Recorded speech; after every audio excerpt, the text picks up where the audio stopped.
राजधानी भोपाल में आज मुख्यमंत्री मोहन यादव की सरकार को 1 साल पूरा होने पर एक पत्रकार वार्ता का आयोजन किया गया, जिसमें प्रदेश अध्यक्ष विष्णुदत्त शर्मा ने बताया कि आज से ठीक 1 साल पहले ही चुनाव परिणाम आने के बाद मोहन यादव विधायक दल की बैठक में विधायक दल के नेता चुने गए थे। मुख्यमंत्री मोहन यादव ने कहा कि कल एमपी सरकार का 1 वर्ष पूरा हो रहा है और 1 साल में विकास और जन कल्याण की योजना चल रही है। 1 वर्ष के काम का लेखा जोखा आपके सामने बताएंगे। एमपी को सरकार गुड गवर्नेंस के साथ ही संवेदनशील साथ है, तुरंत कार्रवाई करने वाली सरकार है। घर घर तक पहुंचाने का काम किया है। किसानों की समस्या, महिलाओं को 35% तक आरक्षण देने का काम, रीजनल इन्वेस्टर समेत शिक्षा के क्षेत्र में काम किया। एमपी कैसे आगे जाए ये कोशिश की हमने।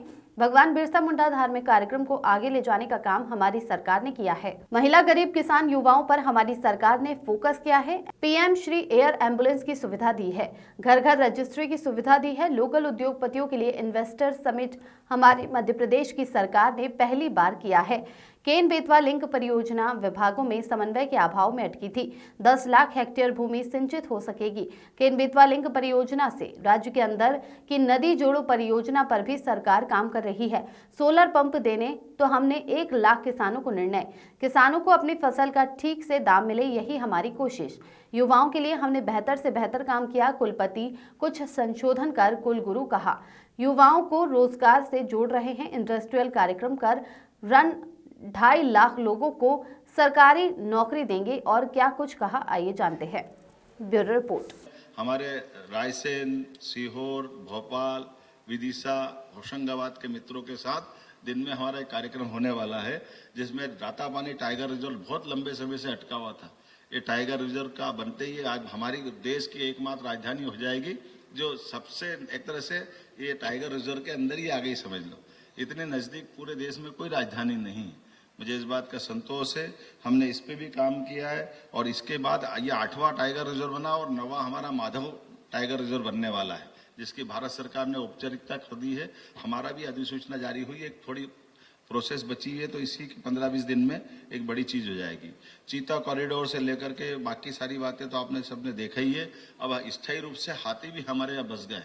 हाथी के बसने से हमारे राज्य में कुछ चुनौतियां भी आई है, कुछ हमको सीखने को भी मिल रहा है, कुछ हमको भी इसके लाए, क्योंकि लगभग 100 साल पहले तक हाथी रहते थे, लेकिन आज की स्थिति में 100 के आसपास हाथी हमारे पास आ गए और वो जा नहीं रहे। और जाना के साथ हमको उनके जैसे टाइगर बस रहे, टाइगर के रिजर्व पार्क बना रहा है, ऐसे हाथियों के लिए भी स्थायी रूप से हमको प्लान करना है। इसलिए समान रूप से हमने सभी राज्यों में जहाँ हाथी है वहाँ के फॉरेस्ट और बाकी चीजों का अनुभव क्या है, तो अधिकारियों को भेज करके हम उनकी ट्रेनिंग भी करा रहे हैं।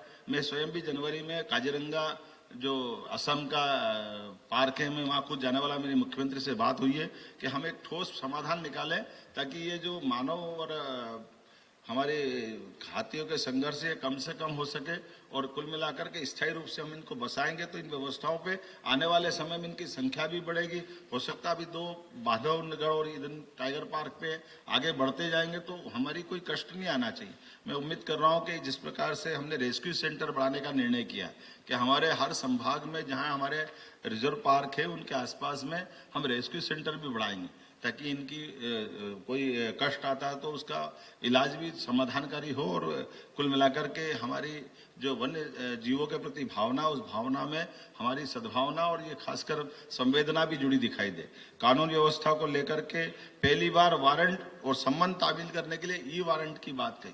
बेल्ट है अपनी पानी की उपलब्धता के कारण से न केवल कृषि क्षेत्र में बल्कि आबादी के क्षेत्र के साथ साथ औद्योगिक निवेश की दृष्टि से बहुत आदर्श क्षेत्र बनेगा।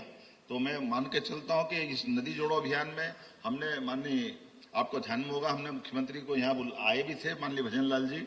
हम वहाँ राजस्थान गए, माननीय पाटिल साहब जी के साथ बैठे और मुझे इस बात का संतोष है कि माननीय प्रधानमंत्री जी की मौजूदगी में मैं स्वयं जयपुर में जाकर के प्रधानमंत्री जी के सामने हमारे दोनों राज्यों का एक तरह से सहमति देते हुए इस योजना पे आगे बढ़ते 70,000 करोड़ की इस नई परियोजना को भी प्रारंभ कराएंगे। उपलब्ध जलराशि के आधार पर आपकी जानकारी के लिए बता दूं, ये बड़ा आश्चर्यजनक भी लेकिन ये ध्रुव सत्य है। मध्य प्रदेश जलराशि के मामले में अब आमतौर पर जलराशि की बात करते तो हिमाचल दिखता है। हिमालय में हमको गंगा जी, यमुना जी, बड़ी बड़ी नदियां, उनकी जलराशि, लेकिन इस समग्र जलराशि की सभी नदियों का आकलन अगर करें, सोन से लेकर नर्मदा तक और बाकी सब नदियों को जोड़े तो मध्य प्रदेश कम नहीं है, उनसे 21 है। ये बड़ा आश्चर्य की बात है। लेकिन अपनी नदियों की जलराशि का सही उपयोग कर ले तो इस दिशा में हमको और आगे बढ़ना पड़ेगा। माननीय प्रधानमंत्री जी ने एक सपना और दिया है, हमने उस पर भी काम किया है। राज्यों से नदी जोड़ो, वो तो होना ही चाहिए, हाँ, लेकिन हमारा भौगोलिक दृष्टि से मध्य प्रदेश बहुत बड़ा है, तो अपने राज्य की अंदर की नदियों को जोड़ने के प्रोजेक्ट पे भी काम कर रहे हैं। तो राज्य के अंदर की नदी जोड़ो अभियान को हमने हाथ में लिया है और इससे हमारी दोनों तरह की कठिनाइयों को देखा गया कि एक तरफ जैसे इंदौर से निकलने वाली कान नदी, जिसको कोई खान भी कहता, कान भी कहते हैं, खान नदी आमतौर पर छिप्राजी में आकर के हमारे मूल नदी के धारा को प्रभावित करती है। उसमें इंदौर का कई बार ये जो सीवर का पानी वगैरह मिलता है तो उज्जैन का पानी गंदा हो जाता है। तो ऐसे में इस नदी को उज्जैन से लगभग 20 किलोमीटर दूर एक डक्ट के माध्यम से पूरी की पूरी नदी पलटा करके गंभीर नदी की डाउन स्ट्रीम है, ऊपर में हमारा डैम बना तो वो नीचे पूरी खाली जगह है, तो ये पानी पूरा वहां शिफ्ट करते हुए और उद्योगों को भी देंगे शुद्ध करके। और ये जो हमारी लगभग 1980 के बाद से हमारे हर कुंभ में हमने छिपराजी के जल से स्नान नहीं करा पाए, क्योंकि हमारी वर्षा गर्मी में सिंहस्थ आता है। 80 का सिंहस्थ हमने गंभीर से कराया, 92 का सिंहस्थ हमने गंभीर से कराया, 2004 का सिंहस्थ हमने गंभीर नदी से कराया, 2016 में गंभीर भी कम पड़ गया तो नर्मदा जी से कराया।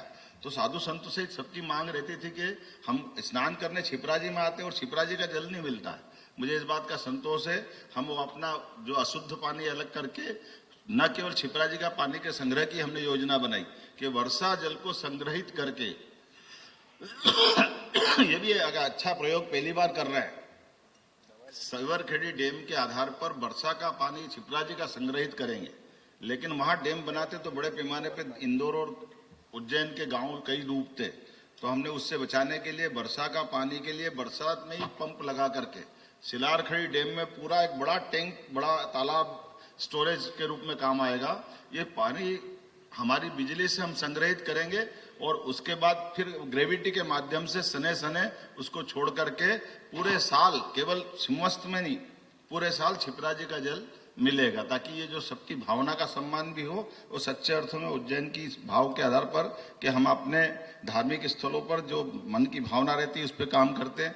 लेकिन और ऐसे गरीब कल्याण के काम आपने ध्यान दिया होगा, 7 दिन के अंदर ही हमने हुकुमचंद मिल पर मजदूरों की राशि लौटा करके जो बड़े पैमाने पर 4800 से ज्यादा श्रमिक परिवार के 224 करोड़ का भुगतान किया था, जिसके माध्यम से 30 साल पुराना एक विवाद चल रहा था, जिसके बलबूते पर कई 1000 से ज्यादा लोग तो काल के प्रभाव में दिवंगत हो गए। हमने कहा कि नहीं, ये गारंटी सरकार की थी। एक छोटी सी उलझन के कारण से कलेक्टर कहते थे हमने लीज पे इंडस्ट्री वाले को दिया, तो इंडस्ट्री की सारी देनदारी इंडस्ट्री वाला देगा। इंडस्ट्री है ही नहीं, जो 60-70 साल पहले, 100 साल पहले मिल लगा था वो मर गए या पता नहीं कहाँ चले गए। ऐसे में मजदूर और सरकार के बीच क्लेश था। हमने पॉलिसी बनाई पूरे प्रदेश के अंदर ऐसे कोई भी उलझे हुए मसले जिन पे मजदूर और सरकार के बीच में लैंड को लेकर दिक्कत है, तो हमने कहा ये लैंड सरकार ले लेगी, लेकिन 200 करोड़ 300 करोड़ 400 इसके बलबूते पर न केवल हुकुमचंद मिल, बल्कि इस मॉडल पे पहले हमने उज्जैन में विनोद विमल मिल का समाधान किया था। अब बताइए 224 करोड़ कुल देना था हुकुमचंद मिल वालों को, लेकिन ये जमीन हमको हाउसिंग बोर्ड के माध्यम से 3000 करोड़ की जमीन मिली। तो ऐसे में सरकार का कोई नुकसान भी नहीं हुआ और मजदूरों का समाधान भी हो गया। दिवाली की तरह आनंद आया उस दिन माननीय प्रधानमंत्री जी ने जो इसका लोकार्पण किया। इस अवसर पर हमने कहा कि जेसी मिल ग्वालियर, सज्जल मिल रतलाम, उज्जैन का श्री सिंथेटिक पाइप फैक्ट्री या प्रदेश के ऐसे कौन कौन से लेबर से उलझे मसले गरीबों के लिए, इस सब पे हम इस तरह से आगे बढ़ेंगे। ये कुछ चीजें तो मैं आपको